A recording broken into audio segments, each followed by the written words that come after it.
Hi guys, this is Alea Jen and welcome back to my YouTube channel. So for today's video, may isang hindi ko alam kung hindi ko naman siya subscriber. Alam ko kilala ko yung mga tao na to na nagko-comment sa YouTube ko para lang magpapansin. So ang sabi niya is grabe naman tong katulong na to, ganyan. Kasi nga may sinabi ata ako sa bata about dun sa bata. So paano ko ba i-explain? Sinasabi ko lang kung ano yung nararamdaman ko. Ayan. And tao lang ako. Hindi ako perfecto. And ayokong magpaka-plastic dito sa YouTube ko na, alam mo yun, na puro lang, kunwari, anghel ako dito. So, sinasabi ko kung ano talaga ako. And kailangan mo dito maging matatag sa Hong Kong. Hindi mo kailangan dito yung pabebe na ugali. Kung gusto mo mga tulong dito, kung sino ka man, kilala naman kita eh. Kung gusto mo mga tulong dito, gawin mo muna, mag-apply ka muna bago ka mag-comment dyan. Kasi hindi ka naman talaga nag-watch ng video ko para dito. Nag-watch ka lang para may masabi ka. May masabi ka, may ma-comment. So, grabe naman tong katulong na to. Yun lang yung naintindihan ko na parang ang ng ugali mo sa bata. Yung parang ganun. Tingin mo ba, nirenew ako ng amo ko kung salbahe ako? Tingin mo ba, nirenew ako nito kung gago ako? Alam nyo guys, umabot lang naman ako sa punto na napuno ako eh. Ikaw ba naman?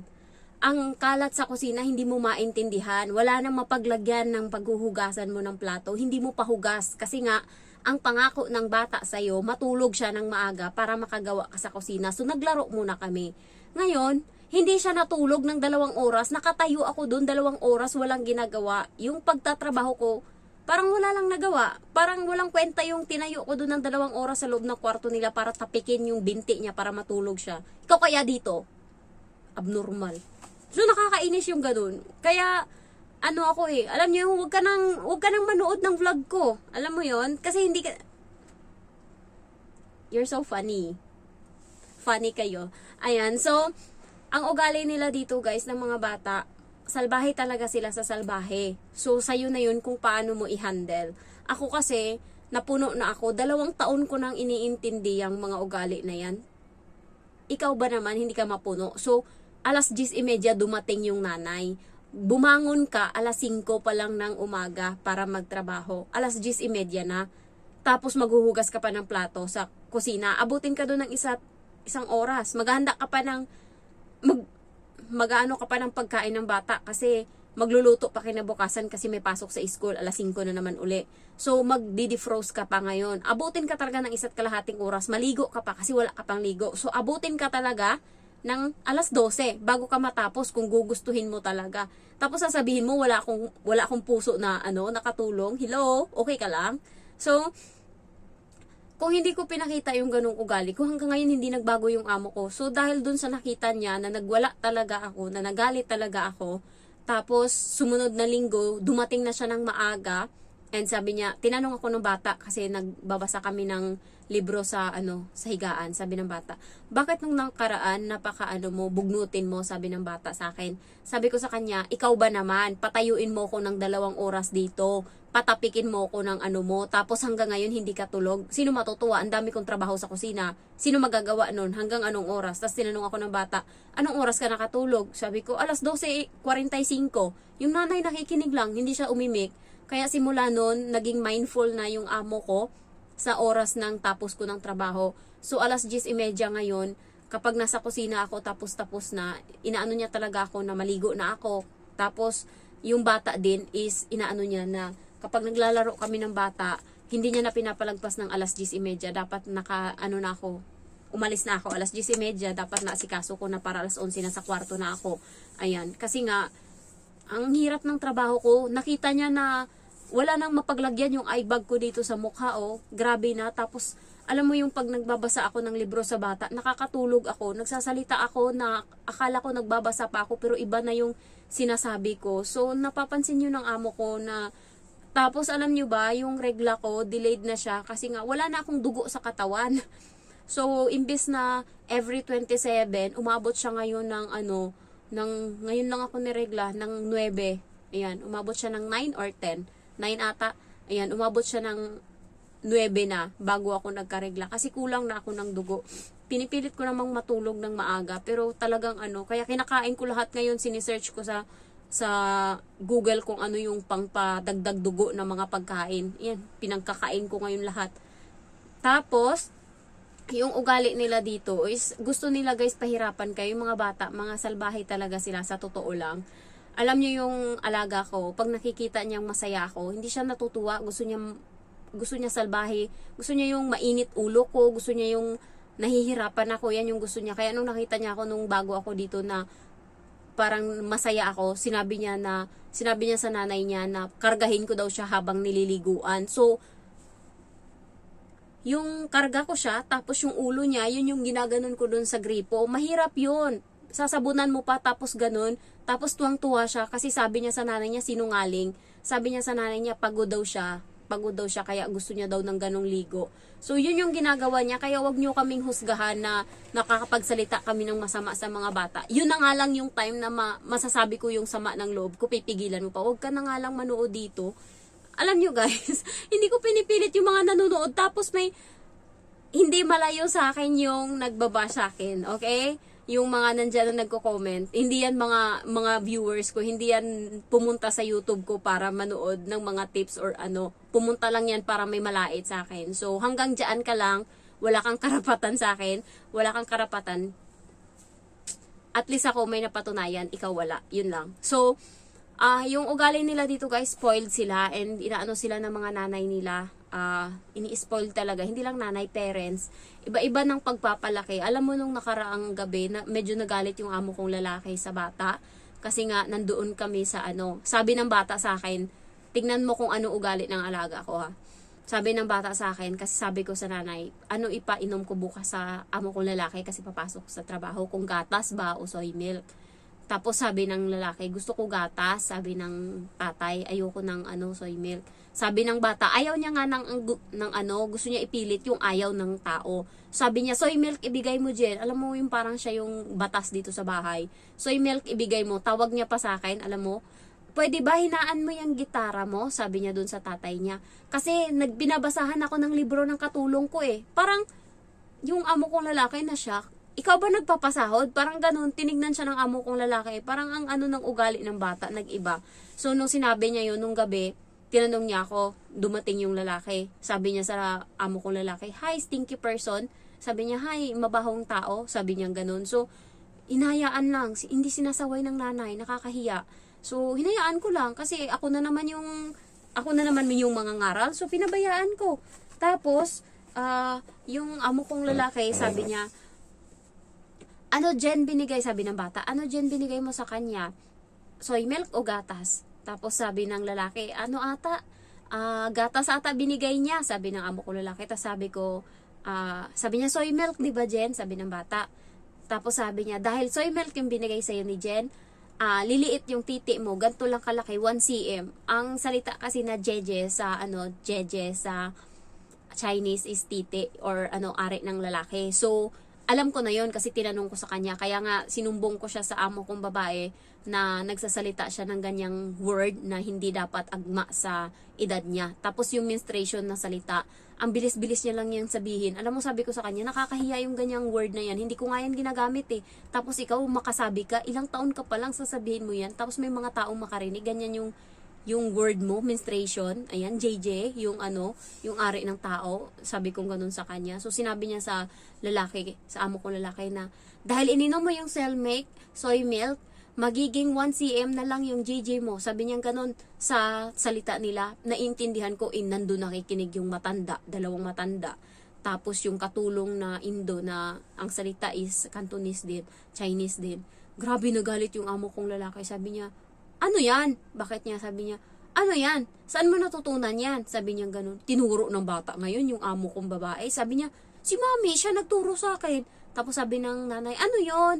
Tapos tumahimik na lang yung amo kong lalaki, tapos nagalit ba? Ayaw niya lang palakihin kasi yung amo kong babae, pagka ganun, kahit mali niya, ayaw niyang tanggapin na mali niya, magre-reason out siya. Nandun sila sa bahay ng matanda. Mahirap na, doon sila mag-away. So, pinigil ng lalaki, pero yung tingin ng lalaki, nakaganon na talaga sa bata, hindi na natutuwa yung lalaki. So, sabi niya pa nung nakaraan, alam mo ba, tapos yung nanay nandyan lang nakikinig. Sabi niya, alam mo ba, Jen, pinakadugyot dito sa bahay, yung tatay ko, sabi niya ganun. Sabi niya, hindi yan nagtututbrush sa gabi kadiri yan Gumanon talaga siya, yung nanay hindi makasaway. Ayoko lang pangunahan, pero minsan napipiko na din ako. Sabi niya, hindi yan nag-aano, tapos yung tae niya, nagkakalat sa toilet. Alam mo yung, real talkin ka talaga ng bata. Hindi naturuan ng nanay ng ano. Kasi nga, kapag nagsasalita ng ganyan yung bata, parang proud pa yung nanay, tas sa harap mismo ng bata, parang tinatawanan niya lang yung ganun. Hindi niya alam na, akala ng bata natutuwa siya, so inuulit ng bata hanggang sa hindi na nakakatuwa. Tapos kahapon, atchit siya ng atchit, tapos sumipon siya. Hindi ko alam kung bakit, tapos pumunta siya sa kusina. Nagsabi siya muna sa nanay niya na nabanggit yung pangalan ko, sabi niya pala doon. Kaya ako nagkasipon kasi nahawa ako kay Jen, sabi niya ganun. Punta siya sa kusina, hindi siya makamove on. Sabi niya, alam mo ba, nahawa ako sa sakit mo, sa sipon mo. Ngayon may sipon na din ako. Nagpanting yung tenga ko, nandyan yung amo kong babae, sabi kong ganun sa kanya. Oh. Bakit? Kailan ka ba nawala ng sipon? Ginanon ko talaga siya. When is the time that you don't have runny nose? Sabi ko talagang ganun sa kanya. Lumaya siya, bumalik siya dun sa nanay niya, tapos yung nanay hindi sumagot. Totoo naman talaga sabi ko nga sa kanya, hindi mo alam yung tiyan mo, parang may paktura yan dyan ng sipon, hindi ka naubusan ng sipon, 2 taon na ako dito, 2 taon ka na ding sinisipon. Alam mo, sabi ko ganun sa kanya, ikaw nga humahawa sa akin tapos pagka ganyan, ako yung sinisisi mo. Talagang maano ka sa mga bata dito guys, kasi yung mga ugali nila, talagang yung pasensya mo dito, abot hanggang kung saan-saan. Kung hindi mataas yung pasensya mo, wag ka na mag-Hong Kong kasi dito sila yung lalo ngayon na walang pasok yung mga bata sa school. Parang na-stress ako lalo. Alam mo yung inaantay ko na lang talaga yung araw na makalayas ako dito. So, ma-stress ka talaga at ma-stress ka. Hindi mo talaga mapipigilan kasi nga siya lang yung kasama mo sa buong araw. Mapipikon ka, tas ipagkakalat na pa nila yung mga gamit, mga laruan. Yung kakalinis mo lang, paglabas mo, naging hindi mo na maintindihan, kinalat niya na lahat-lahat, tapos hindi niya tatapusin yan. Yung mga pinagagawa niya, halimbawa, meron siyang Play-Doh na hindi natanggal. Ito yung lagayan niya ng tubig. Nilagay niya dito yung Play-Doh, hindi matanggal. Binigay sa akin, ako daw magtanggal. Inabot ako ng ilang oras bago matanggal, kiniskis ko pa ng kutsilyo. Sabi ko, ikaw na, mapapamura na naman ako sa bata. Totoo naman kasi. Sabi ko, ikaw, wala ka nang ginawa sa buhay mo, bibigyan mo pa ako ng trabaho, ang dami ko nang trabaho. So yung mga bata dito, yung alam nilang pahirapan ka talaga nila, sa totoo lang, spoiled sila sa spoiled. Kaya kailangan tiyagain mo sila bago mo makuha yung loob nila. Mahirap silang kuhanin yung loob. Naranasan ko pa na tinanggalan ko pa yan siya ng buhok. Tapos dinuraan ko yung pagkain niya. Una, dinuraan ko yung lulutuin ko na pagkain sa kanya, pero sabi ko parang hindi effective pagka ganito. Ang ginawa ko, yung gatas niya sa biberon, yun talaga yung dinuraan ko. Para shoot talaga agad sa bibig niya lahat. Sabi ng lola ko, yung pawis mo daw dito, yan, ipakain mo daw yan sa bata. Sabi ko, paano ko gagawin yan? Dura na lang para masaya. So, dinuraan ko yung niya, yung gatas niya. Ayan, i-bash nyo ako, bala kayo dyan. Totoo naman yan Yan yung nagpaamo sa alaga ko. Ayan, tapos, ngayon okay naman siya, pero may time lang talaga na inaabot siya ng topak. Talagang kaya yung nanay ayaw na walang katulong kasi nga hindi mo makontrol yung bata na to. May may pagka-autism. Yung mga sign ng autism na sa kanya. Halimbawa, kausapin mo siyang ganito, tapos bigla siyang tatagilid ng ganun. Tapos hindi mo na siya makausap. Ganyan na siya. Tapos yan, magaganyan na yan siya. Tapos mahilig siyang mag-line ng mga laruan. Yan yung mga sign ng autism. So, iba-iba lang ng level yung autism. Pero siya is ginagamot. So, alam na ng amo kong babae na may ganto siya. Kaya pinupunta siya every week sa, ewan ko kung anong yan. Basta pinupunta siya doon para sa mga autism, para manormal siya. Kaya minsan may mga laruan siyang dala na inaano ng teacher para i-focus siya doon. Ayan, sa mga ganyan-ganyan. So, yun lang guys. Maraming mga bata dito ay may mga autism. Nananakit sila. Nagmumura. Ayan. Shut up! You're so stupid, sabi doon sa kaibigan ko. Nakakapikon yung ganung bata. Buti na lang yung sa akin na ko pa. Sige, magmura ka dyan. Kaya tignan mo talaga. Sinasabi ko sa'yo. Ginagawa ko kapag napikon talaga ako na napikon. Kunwari na nadapa ako or kunwari natalisod ako tas biglang may kotong siyang ganun sa ulo. Gaganunin ko yung ay sorry, I hit. Sabi kong ganun. Parang kunwari na natumba ako tas nadama yung ulo niya, nasagi ko, pero yung totoo sinadya ko yun kasi ano guys, sa probinsya ay sa Pilipinas pa lang mabilis na tong kamay ko sa bata kapag napipikon ako. Kaya talagang thankful ako kasi kahit papano hindi ko pa to nasaktan yung alaga ko. Pero kaya huwag niyong gagawin yung manakit kasi pwede kayong makulong dito. Pero nakakapiko na talaga. Minsan nahawakan ko siya dito sa dito sa likod. Ay talaga. Minsan sumisigaw ako. To sabi ng katulad nung nakaraan, naghugas kami doon sa may nag-CR siya. Tapos naghugas. Tapos pinunas niya sa akin yung damit, yung kamay niya nabasa. Sabi ko, sumigaw ako. Parang napipikon ba, nilalabas ko yung galit ko. Tapos pumunta yung amo kong babae sa CR. Sabi niya, bakit? Ano nangyari? Sabi ko, pinunasan ako ganito. Tapos pinagalitan yung bata, lumabas ako. So kahit sa harap ng amo ko, sinasabi ko kung anong gusto kong sabihin, katulad nung nakaraan sabi ng bata, huwag kang mangyalam sa gamit ko, katulong ka lang. Sabi ko, binagsak ko yung laruan niya. Oh, andyan din yung nanay katabi namin. Oh, ikaw na dyan mag-isa maglaro, bahala ka dyan, di na ako maglaro siya habang buhay. Sabi ko gano'n, lumabas ako, punta akong kusina. So pagkatapos nun, pinagalitan na siya ng amo kong babae. Akala ko okay lang kami kasi sa akin nun, parang basta sinabi ko lang, tapos umalis na ako. Kasi ayokong, baka mapikon ako eh. Ano pa lang ako nun, ilang buwan pa lang ako. Tapos kinausap siya ng amo kong babae hanggang sa umabot na sa point na nagsigawan na sila, nag-away na sila. Ako pala yung pinag-awayan nila kasi nga pinagsabihan pala siya ng amo kong babae doon sa asal niya sa akin. So, ayun lang guys. Thank you for watching and I love you all. Bye-bye.